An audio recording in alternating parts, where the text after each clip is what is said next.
Now the last concept in this topic is the surrogate key. हमने primary की देख ली, हमने फॉरेन की देख ली, यूनिक की देख ली, हमने सुपर की देख ली, हमने कैंडिडेट की देख ली.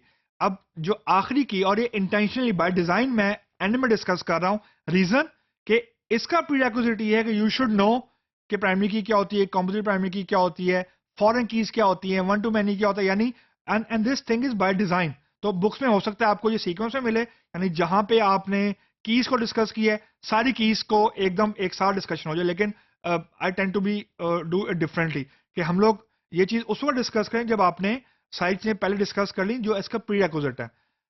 सरोगेट की का दूसरा नाम ऑल्टरनेट की भी है. बुक्स के अंदर आपको, या अगर if you Google it, you will try to find out कि इसको हम लोग आर्टिफिशियल की भी बोलते हैं. ये तीनों एक ही चीज है. कोर कॉन्सेप्ट इसका ये है कि अगर आपका एक टेबल है फॉर एग्जांपल, और उसके अंदर आपने कॉम्पोजिट प्राइमरी कीज लगाई हुई हैं, और कॉम्पोजिट प्राइमरी कीज जो हैं वो फॉर एग्जांपल 4-5 कॉलम्स को मिलके हैं, विच इज नॉर्मल, और उस टेबल का रिलेशनशिप है किसी और टेबल के साथ वन टू मैनी का. वन टू मैनी का कॉन्सेप्ट ये है कि एक टेबल की प्राइमरी की एज अ फॉरेन की दूसरे टेबल में आएगी.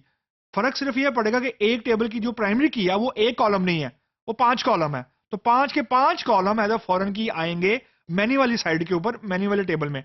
मसला इसके अंदर कोई नहीं है, सिर्फ इसके अंदर इश्यू आ जाता है परफॉर्मेंस का, और इश्यू आ जाता है मेंटेनेंस का. मेंटेनेंस मीन कि to maintain 5 foreign keys simultaneously is a very big trade-off when you talk in terms of the performance. So here where the artificial key or the surrogate key comes in.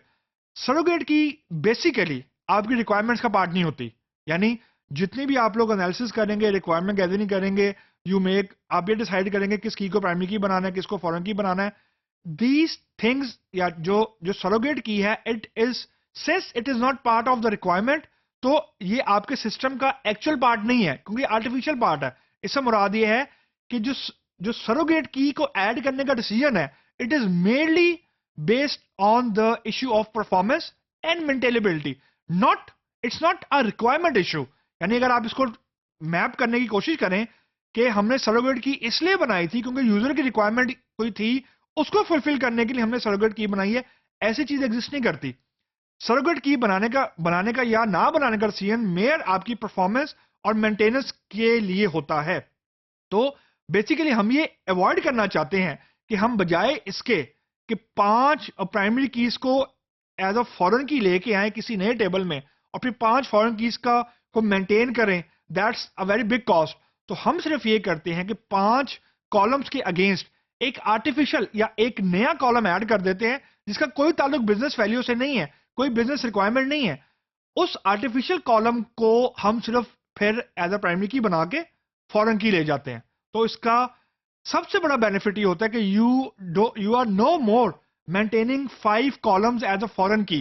It's a very big performance trade off, performance versus maintainability. ये बहुत बड़ा ये basically एक हमारे लिए handful चीज हो जाती है कि आप 5 फॉर एग्जांपल या मल्टीपल कॉलम्स को या कंपोजिट प्राइमरी कीज को एज अ फॉरेन की नहीं लेके जा रहे, आप एक आर्टिफिशियल कॉलम ऐड कर रहे हैं, और बजाय 5 कॉलम को एज अ फॉरेन की लेके जाएं, आप एक कॉलम को एज अ फॉरेन की लेके जाते हैं, और वो कॉलम एक्चुअली ब्रिज बन जाता है between the composite primary key and दूसरे टेबल की फॉरेन की.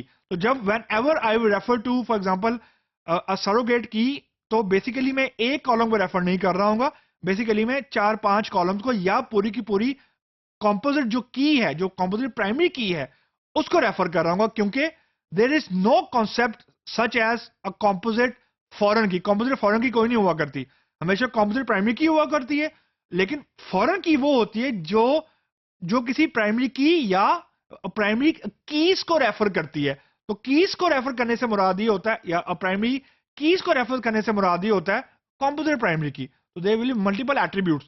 तो यहां पे आपको डाटा जब ऐड करेंगे तो उसकी मेंटेनेबिलिटी की कॉस्ट है, डाटा की परफॉर्मेंस की कॉस्ट है कि आपने 5 टेबल्स को साइमल्टेनियसली मेंटेन करना है. तो ये एट टाइम जो सरोगेट की है, ऑल्टरनेट की है, या आर्टिफिशियल की, सॉरी ऑल्टरनेट की नहीं, आर्टिफिशियल की है, ये बेसिकली बहुत हैंडी हो जाती है as the size of database grew, and likewise the number of columns in a particular primary key जैसे जैसे वो इंक्रीज करना शुरू कर देते हैं, तो आपको मेंटेनेंस के इशू आ जाते हैं, परफॉर्मेंस के इश्यूज आ जाते हैं, एट टाइम आपको डाटा कंसिस्टेंसी के इशू भी आ जाते हैं कि 5 फॉरेन कीज को मेंटेन करना in terms of data, it's a very gigantic task. दो ये सिस्टम करता है लेकिन इससे परफॉर्मेंस हमारी डिरेल हो जाती है। तो एट टाइम ये जो सरोगेट की है या आर्टिफिशियल की है, it is a very handy and helpful की जो कि हमें डाटा मेंटेन करने में बहुत हेल्प करती है।